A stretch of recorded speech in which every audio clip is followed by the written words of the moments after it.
Hello there. How's everybody doing today? It's Monday, and I have to admit, I wanted to come and see you guys today in person. I felt a little sad that I had to deliver this content digitally. I can do it, but I think I would rather do it in person. And I miss my connections with you guys. So if there's anything I can do for you, if you just want to chat, don't hesitate to reach out to me. Send me an email, and we can figure out the best way to do that. So let me know how you're doing. Uh, we're going to talk about exposure this week.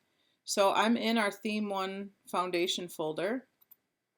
If you are in our class, and then you click on Theme 1 Foundations, and then you click on Exposure, ISO, Aperture, and Shutter Speed, that's where I'm at.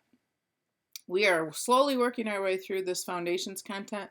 I wasn't anticipating that it would be this slow, obviously, but this is all really important stuff, and it is the foundation for everything. So I want to take our time and really not skip any of this stuff that will impact your pictures for the rest of the trimester. I think today we're going to have some information come out from Governor Whitmer about how long, we're in this game. So that should be telling. And I'm definitely thinking about the best ways to deliver content to you guys as we figure out how long term this is going to be. So for now, I'm going to do my best to give you some information on exposure. Exposure, you guys, is simply how to control the light coming into your camera, and there is something called an exposure triangle. If you ever get this and you think the link is not working, it is, but you have to go over to this little icon and click it. Okay.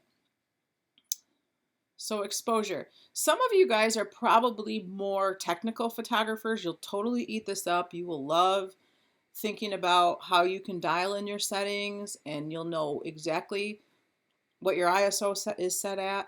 And then there's some of you who are more like me, where you'd rather just trial and error it until you get the results that you want. I'm just not a technical person. So for me, it's a struggle to kind of process all of this. But for some of you, I think, especially our like logical learners, they will really enjoy this, and I think like having this control. So if you feel one way or the other, it's both totally normal. So this is the exposure triangle, and you can see that there's the aperture, the ISO, and the shutter speed all in one point of the triangle. What you're trying to do every time you take a picture is dial these settings in to get your best image quality. So you don't want your picture too light, and you don't want your picture too dark. If it's too light, it's because you let too much light in, and if it's too dark, it's because you didn't let enough light in some way. Now, if you're just pointing and shooting a camera, the camera is actually doing all of this exposure work for you. If you change your settings to manual mode on your camera, it's going to ask you to change these yourself. And so what I want you to do before you start is to figure out how you're going to get your camera to manual mode. For some of you, you have a camera, you just need to turn the dial to the M for manual, and then you can change all of these settings. Others of you who are using a phone camera, you're going to have to get an app that will allow you to override your phone's camera manual mode, or to put your camera in manual mode. You want to override the auto mode on your phone. So I will put another link to that phone hacks list. There are some apps listed on that for all kinds of devices, and you need to find an app that you like, that you can get to the settings, because you're going to have to take some pictures and record what was your aperture, what was your ISO, and what was your shutter speed. So what are these things? So what am I talking about when it comes to these three things? Let's go back to our folder. In this folder, there is also a PDF called Mrs. G's Exposure Notes.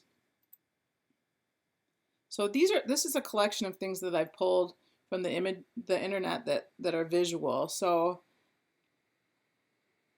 I think for me this was helpful to wrap my head around what does this stuff mean, because to me numbers don't stay in my mind very easily.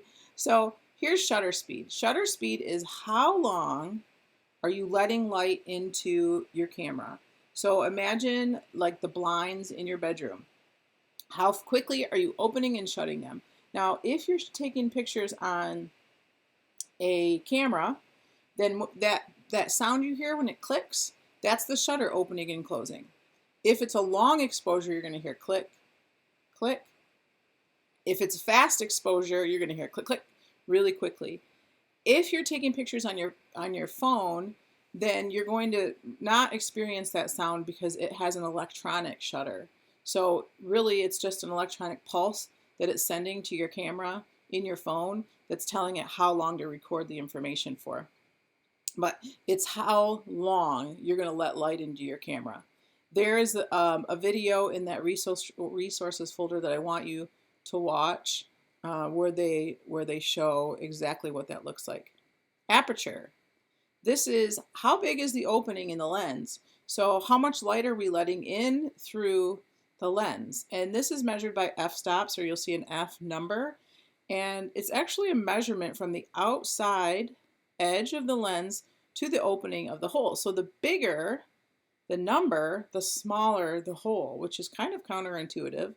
But the greater the hole up here, the shallower the depth of field. And I want you to know what depth of field means. If you come down here to this example with me, this is an article that's in that folder, you'll see this has an f-stop of 2.0. Look at how blurry the background is, but the vase that's close to the camera is in focus. That's a shallow depth of field. This area is in focus, this area is not. Here you see the f-stop is at an 8, starting to get in focus. And here, f16, this would be a smaller hole, but a higher f-stop number, f16. So what happens is that smaller hole provides a greater depth of field, more in focus. It's an aesthetic choice. Do you want all of this information in the background to be in focus, or do you want it to have more of this effect where your attention is on this area closer to you? All right, let's go back to this. Shutter speed is the amount of time that your image is being taken. Aperture, the amount of light that's coming through the lens. And ISO is how sensitive is your sensor going to be to light? Or in the past, how sensitive is your film going to be to light? So what you want to do is set these two things up first when you're taking pictures, shutter speed and aperture, and then try to get your ISO as low as you can get it, because a lower ISO will reduce the amount of grain or kind of grittiness in your images visually. But I think the ISO is the last thing that you want to set on your camera. So there you have it. It's a very, very abbreviated version of exposure. I really am totally relying on you to go into this good resources to study folder. Please watch this British guy talk to you about exposure. I think it's a really nice introductory lesson. And then also watch this. These are some, I call them smart, goofy guys talking about exposure. What I like about this is they take you out to actually take pictures and you can see the effects of them changing the settings for their exposure. This is that article that I just showed you with the vase picture. Okay, so what are we going to do with this? You're probably wondering now, what do you want me to do? Mrs. Quinup, here you go. Here's your assignment template. This is a template I made for you. I want you to recreate something that looks like this in your, maybe you use Google Docs, I'm not sure. But you can use any tool that you want. but I want it to look like this and have the following information. So you can see there are 3 different sections, one for each concept of exposure. And then at the bottom of the document, as soon as it loads, there are a few questions that I want you to answer. So just make sure that all of the things that I put in this template are included in your, let's just say Google Docs, because I think most of you will use that in your Google Doc. Okay, so back to the top. Let me just walk through this with you as quickly as I can. And I know this video is longer, but there was some content in here that I really wanted to explain to you. Okay, so ISO. It actually stands for International Organization for Standardization, but no one ever says that. Everyone just refers to it as ISO. I've already talked to you about what it means. Those measurements will be numbers that look like this: 100, 200, 800, okay? When possible, like I said, keep it lower. So in this document that you make, I want you to take a picture and put it in this, insert it in your document, of bad exposure. So I want you to take a picture where your ISO is wrong for the setting that you're in. So the first thing you need to do is consider how much natural light you have in the environment that you're taking a picture in. So if you're out at the beach on a really sunny day, the settings for exposure are going to be way different than if you're in your bathroom with dim lighting. So that's why down here it says describe the natural light provided in the environment you shot these photos in. Because depending on how much light you have provided for you in the environment, just with the sun, that's going to determine a lot about your settings. So I want you to take a picture with bad exposure. Okay, what would a bad exposure picture of ISO look like? It would look like your ISO is set incorrectly, so your picture is either way too dark or way too light. It's blown out. Or you could go the route where you drive your ISO up really high and you get a really grainy picture. So that could be something that you did. But I want you to take a picture with bad ISO, bad exposure, record what your setting was. So tell me under here, what was it? Was your ISO set at 200? Was your ISO set at 3200? Okay, those things need to be under your picture. And then I want you to try to make some growth, some improvement. I'm not asking for perfect exposure, but I want you to make an improvement so that you kind of see how the settings work. And then insert your picture. So these rectangles are your pictures that you're going to insert into your Google Doc of better exposure. And what was your ISO setting? How did it change to get it to be better? Meaning, if it's too dark, how did you lighten it a little bit? Or if it's too blown out and too light, how did you get it to be more appropriate for the environment that you're in? And then tell me, the natural light in my bathroom was minimal, all the lights were off, or I was outside and the sun was shining. I want to know, what was your environment? Okay, then you can move to aperture or shutter speed, and I don't care which order you do these in, you can totally choose. But remember, aperture is how big is your lens, open or closed. So here you're looking for the settings that have the f-stop numbers. So f 1.4, f2, f2.8, something like that, okay? This one will be dialing in that depth of field. So how much is in focus in your picture? So bad exposure might look like, for aperture, you have a background with a bunch of information. It's a bunch of stuff in the background that you don't need. It's not interesting. It just makes it hard to look at. There's way too much variety, and there's no focal point because you just have so much in the picture that's not helping you kind of land at a focal point. So maybe your depth of field here it's just too great of a depth of field, or maybe it's too shallow. Maybe there's not enough in focus because it's really shallow. So try to dial your aperture into a setting that gives you a bad depth of field, a bad sense of aperture. Okay, and make sure you record those numbers when you take those pictures. And then I want you to try to take a picture, the same picture, with a more appropriate aperture setting and record that setting. All of these are going to be the same picture with just different settings. Again, tell me how your natural light was in the environment. I was in my kitchen and we have a lot of windows. So I had a good amount of natural light, whatever you're shooting in. Last one is shutter speed. And again, this is taking the same picture and just changing the exposure. This one you're changing the shutter speed setting. So how long is your shutter open and how long is it capturing an image? One thing we didn't talk about with shutter speed is blur. So if you're taking pictures of athletes and they're running and they're moving very quickly, you would want a really fast shutter speed because you need it to be open and shut before they move again.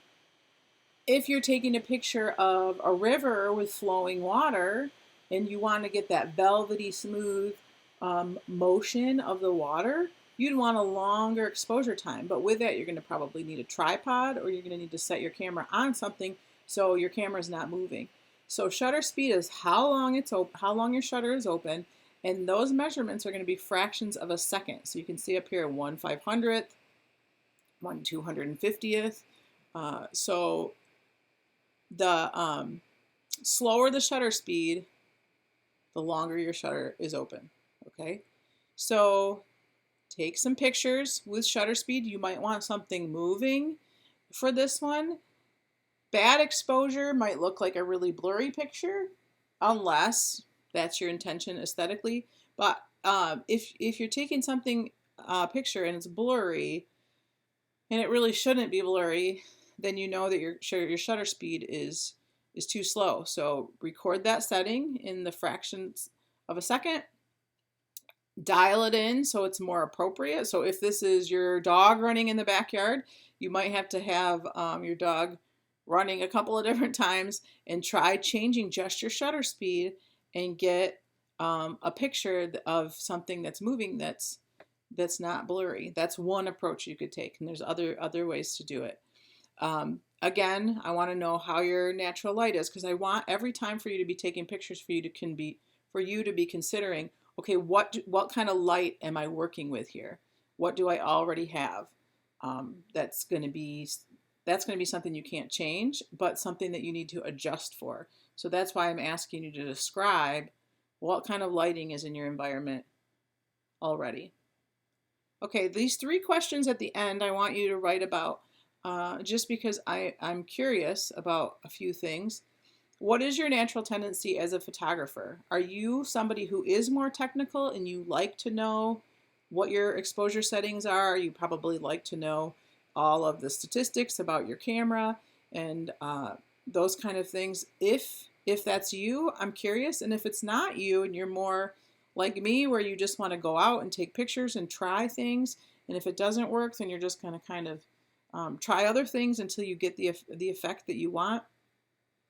Write at least 3 sentences about your style, technical versus more of a trial and error style. So I'm curious what your tendency is, because you might do these exercises I'm giving you and be really frustrated, or you might like that you're learning about how those numbers change the output that you're getting out of your camera. And then in taking these pictures with bad exposure and better exposure, list 3 things that you learned in the process. So be cognizant of what you're learning along the way. And when you come out of this experience, what are some things that you did learn? What are your takeaways? And then thirdly, and most importantly to me, how well are you doing at home right now? How's your mood? How are you feeling mentally? I'm curious how all of you are, since I haven't seen you in a couple weeks. I'd love to know how you're doing. So be honest and write a little bit about that at the end of your document. All right, when you are done with this, save it as a PDF. So it'll be file, download as a PDF, and then you're going to turn your PDF in to me on Schoology. All right, that was a lot. I'm almost to 20 minutes for you. I'm so sorry to make this so long, but as you can see, there's some content here that I needed to explain because it's not something that everybody knows about, and there's a lot here.